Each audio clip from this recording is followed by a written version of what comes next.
और पेशेंट को कितना टाइम लगता है रिकवर होने में? तो विद इन 10 डेज पेशेंट बिल्कुल पूरी तरह से हील कर जाता है।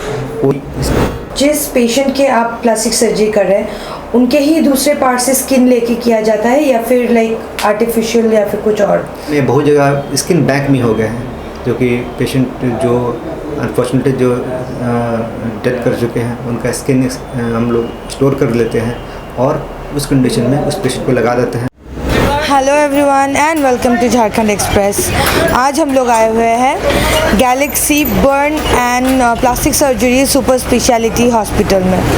ये हॉस्पिटल बर्न और प्लास्टिक सर्जरी के लिए स्पेशलाइज्ड है और डॉक्टर जाफ़र जो यहाँ के हेड है वो सब उनकी संरक्षण में होता है, वही सब कुछ देख रेख करते हैं। और आज हम उन्हीं से बात करने वाले हैं और ये जानने वाले हैं कि बर्न क्या है, किस तरह के बर्न होते हैं, क्योंकि बर्न बहुत तरीके के होते हैं। जलने से बर्न हुआ, एसिड से बर्न हुआ, बर्न बहुत तरीके के होते हैं। तो उन बर्न्स को कैसे आप हील कर सकते हैं और किस तरह से ट्रीटमेंट लेके आप जल्द से जल्द स्वस्थ हो सकते हैं को। और आइए मिलते हैं डॉक्टर जाफ़र से। Good afternoon sir. Good afternoon ma'am. Sir, अगर बर्न 3rd डिग्री हो तो फिर आप लोग क्या ट्रीटमेंट लेते हैं उसके लिए? सीवियर बर्न में पहले हमारा एम होता है वुंड को हील कराना, प्रॉपर वुंड हीलिंग हो, जल्दी से वुंड हीलिंग हो और पेशेंट रिहेबिलिटेट हो, मतलब अपने काम पे जा सके। उसमें हम लोग करते हैं कि पहले कोशिश करते हैं कि ड्रेसिंग से ठीक हो, ज़रूरत पड़ता है तो हम लोग सर्जरी करते हैं, जैसे स्किन ग्राफ्टिंग करते हैं। स्किन ग्राफ्टिंग करने के बाद पेशेंट को प्रॉपर एंटी स्कार ट्रीटमेंट देते हैं। उसके बाद पेशेंट लगभग 1 महीना 1.5 महीना के अंदर में वो पेशेंट अपने काम कर सकता है अपना और पूरी तरह से रिहेबिलिटेट भी हो जाता है। लेकिन हाँ, सबसे इम्पॉर्टेंट है कि प्रॉपर ट्रीटमेंट लेना और टाइम गंवाना नहीं, क्योंकि टाइम गंवाने से क्या होता है, जैसे जैसे टाइम हमारा वो बीतेगा उससे कॉन्ट्रैक्चर डेवलप होगा तो उसके लिए फिर सर्जरी होता है, तो कॉम्प्लिकेशन ना हो, इसलिए प्रॉपर ट्रीटमेंट, सही टाइम पे ट्रीटमेंट ये होना ज़रूरी है। और बर्न कितने टाइप के होते हैं? मैडम बर्न तो जैसे कि क्लासिफिकेशन पहले बर्न का है कि बर्न क्या चीज़ से हो रहा है, जैसे कि थर्मल इंजरी होता है, थर्मल बर्न होता है, केमिकल बर्न होता है, जैसे कि एसिड से जल गया, या फिर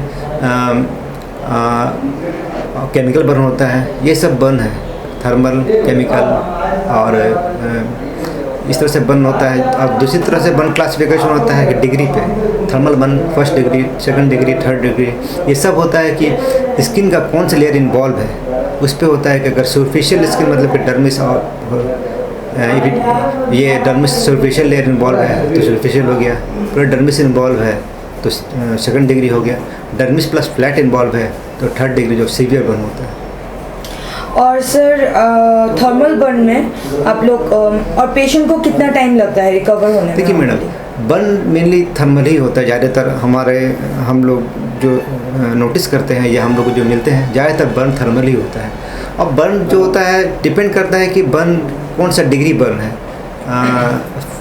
1st डिग्री बर्न सिर्फ सुपरफिशियल स्किन बर्न होता है, वहाँ पे तो विद इन 10 डेज पेशेंट बिल्कुल पूरी तरह से हील कर जाता है, कोई स्कार नहीं, कोई दाग नहीं, कोई नोटिसेबल कोई स्कार नहीं होता है।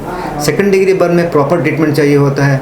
2nd डिग्री बर्न का ये होता है कि विद इन 3 वीक्स को हील कर जाना चाहिए। जो burn wound within 3 weeks heal कर जाता है उसमें स्कार का चांसेस बहुत कम होता है, दाग बहुत कम होता है। और 3rd डिग्री सीवियर बर्न होता है तो उसमें फिर सर्जरी की ज़रूरत पड़ती है, स्किन ग्राफ्टिंग करते हैं हम लोग, फिर उसके बाद फिर प्रॉपर एंटी स्कार ट्रीटमेंट करते हैं। और सर, मतलब अगर एसिड बर्न हो, जैसे केमिकल बर्न हो गया, तो उसमें कितना टाइम लगता है? हाँ, केमिकल बर्न जैसे एसिड बर्न है, एसिड बर्न हमेशा डीप इंजरी होता है और अनफॉर्चुनेटली एसिड बर्न ज़्यादातर देखा गया कि फेस में होता है या फिर ऑक्यूपेशनल होता है, जो या फिर एक क्रिमिनल इंटेंट से किया जाता है। वो एक बहुत डिवास्टेटिंग इंजरी होता है और उसमें प्रॉपर मेडिकल एडवाइस लेना पड़ता है, series of plastic surgery procedures करना पड़ता है, लेकिन उसमें काफ़ी हद तक रिहेबिलिटेट पेशेंट हो जाता है। क्या होता है, हील होता है? बिल्कुल, उसमें काफ़ी हद तक बहुत अच्छा हील हो जाता है। आजकल टेक्नोलॉजी भी काफ़ी अच्छे आ गए हैं, टेक्निक भी बहुत अच्छे आ गए हैं प्लास्टिक सर्जरी से, जिससे कि पेशेंट का रिकवरी काफ़ी अच्छा हो जाता है। और अगर पेशेंट डायबिटिक हो, हाँ, डायबिटिक अगर है और एल्डरली पेशेंट है तो हाई रिस्क पेशेंट है वो, उसके लिए प्रॉपर प्लास्टिक सर्जरी के अलावा फिजिशियन का भी केयर होना चाहिए और प्रॉपर मैनेजमेंट इसमें हम लोग करते हैं। तो उस कंडीशन में डायबिटिक वुंड में हमेशा हाई रिस्क पेशेंट होता है, उसमें प्रॉपर हॉस्पिटलाइजेशन होना चाहिए, प्रॉपर वुंड केयर, उसके बाद अगर इफ़ रिक्वायर्ड प्लास्टिक सर्जरी भी हम लोग करते हैं। अच्छा, जो प्लास्टिक सर्जरी या फिर स्किन क्राफ्टिंग जिसको बोला जाता है, वो अब मतलब जिस पेशेंट के आप प्लास्टिक सर्जरी कर रहे हैं उनके ही दूसरे पार्ट से स्किन लेके किया जाता है या फिर लाइक आर्टिफिशियल या फिर कुछ और? जनरली स्किन ग्राफ्टिंग पेशेंट का ही स्किन लेकर के एक पार्ट से लेकर के दूसरे पार्ट में लगाते हैं और वो यही स्टैंडर्ड प्रोसीजर है। हाँ, रेयर केसेस में होता है कि बहुत ज़्यादा बर्न है, अबव 60-70% बर्न है, डोनर साइट नहीं है, तो वहाँ पे कुछ हमारे यहाँ भी आर्टिफिशियल स्किन भी आता है, या इंडिया में बहुत जगह स्किन बैंक भी हो गए हैं, जो कि पेशेंट जो अनफॉर्चुनेटली जो डेथ कर चुके हैं उनका स्किन हम लोग स्टोर कर लेते हैं और उस कंडीशन में उस पेशेंट को लगा देते हैं। नो डाउट कि दूसरे की स्किन एक्सेप्ट तो नहीं करता है, वो टेक नहीं हो पाता है, लेकिन काफ़ी हद तक वुंड हीलिंग हो जाता है। और स्किन जैसे हम लोग को ब्लड ग्रुप मैच करना होता है, तो स्किन भी क्या कुछ ऐसा चीज़ है जिससे हम स्किन भी एक इंसान के स्किन अगर दूसरे इंसान में लगा रहे हैं तो वो मैच कर रहा है कि मैच नहीं कर रहा है, कुछ ऐसा है? ऐसा नहीं है। देखिए, ऑटोइम्यून रिजेक्शन हम अपना अगर ऑटोग्राफ्ट नहीं है, जैसे कि हमारे पार्ट का स्किन नहीं है, दूसरे किसी आदमी का स्किन अपने में लगा रहे हैं, तो नो डाउट उससे ऑटोइम्यून रिजेक्शन होना ही है। तो वो रिजेक्शन होता है लगभग 10 दिन लग जाता है रिजेक्शन होते होते। उस 10 दिन के अंदर वुंड को वो काफ़ी हद तक अच्छा करके जाता है, वुंड काफ़ी हद तक हील हो जाता है। तो इसलिए उसमें कुछ मैच का ज़रूरत नहीं पड़ता है, क्रॉस मैच हो या फिर इस तरह का हो, क्योंकि वो ऑटोमेटिक रिजेक्शन तो होना ही है स्किन का, वो स्किन कभी टेक नहीं होगा। ओके, और वो स्कार्स जो होते हैं, जो दाग पीछे छूट जाते हैं जब बर्न होता है, तो वो कितने दिन तक हील होते हैं? मैडम, एंटी स्कार ट्रीटमेंट एक अलग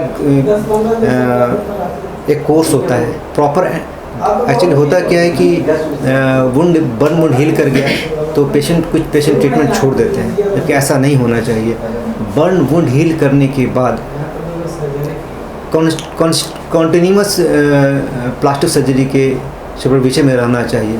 उसमें क्या होगा, हम लोग प्रॉपर एंटी स्कार ट्रीटमेंट करते हैं, उसमें स्पेशल क्रीम्स देते हैं, फिजियोथेरेपी करवाते हैं, स्पेशल गारमेंट्स देते हैं, कुछ स्पेशल पट्टियाँ होती है, सिलिकॉन शीट्स देते हैं, कुछ अगर ज़रूरत पड़ता है तो कुछ हम लोग इंजेक्शंस देते हैं, और अगर उससे कंट्रैक्चर डेवलप कर गया है तो हम लोग सर्जरी भी करते हैं। इसलिए बहुत इम्पॉर्टेंट होता है कि वुंड हील करने के बाद प्रॉपर प्लास्टिक सर्जरी केयर में रहना चाहिए, कम से कम 3-4 मंथ्स स्किन केयर ट्रीटमेंट में रहना चाहिए। 3-4 मंथ्स रहना चाहिए प्लास्टिक सर्जरी। 3 to 4 months।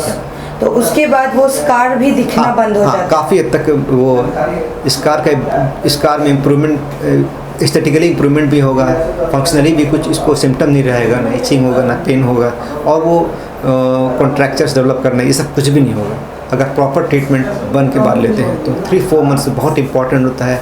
ये गोल्डन पीरियड होता है पेशेंट के लिए जो चल जाते हैं, वो इस 3-4 मंथ्स तो होना ही चाहिए प्लास्टिक सर्जरी के ये अंडर गाइडेंस में, एडवाइस में होना ही चाहिए पेशेंट को। तो सर, आप क्या एडवाइस देना चाहेंगे लोगों को कि जो लोग आफ्टर बर्न ट्रीटमेंट, जो लोग स्किन केयर ट्रीटमेंट नहीं ले रहे हैं, अगर वो अफोर्ड नहीं कर पाते, बिकॉज बहुत लोग ऐसे होते हैं जो अफोर्ड नहीं कर पाते हैं, तो उन लोगों को आप क्या गाइडेंस देना चाहते हैं? देखिए, एंटी स्कार ट्रीटमेंट जो जिससे बर्न इंजरी हुआ, बर्न इंजरी हील, ये वुंड हील कर गया, उसके बाद जो ट्रीटमेंट होती है तो बहुत महंगी ट्रीटमेंट नहीं होती है। उसमें सिंपल सा कुछ मॉइस्चराइजर्स होता है, हम लोग बताते हैं किस तरह से स्कार मसाज करना होता है, एक सिंपल सा ये प्रेशर गारमेंट होता है वो पहनना पड़ता है, कुछ फिजियोथेरेपी होता है उसको लगाना पड़ता है, कुछ मेडिसिन होता है, इचिंग वगैरह ना हो उसको खाना पड़ता है। बहुत महंगा ट्रीटमेंट नहीं होता है। After burn recovery anti scar treatment बहुत महंगा नहीं होता, वो आप कोई भी एफर्ट कर सकता है। हम लोग आए दिन उसका ट्रीटमेंट करते हैं, काफ़ी गरीब पेशेंट भी काफ़ी अच्छे हद तक ठीक होकर चले जाते हैं। महंगा ट्रीटमेंट नहीं है इसका। Thank you very much sir. Welcome.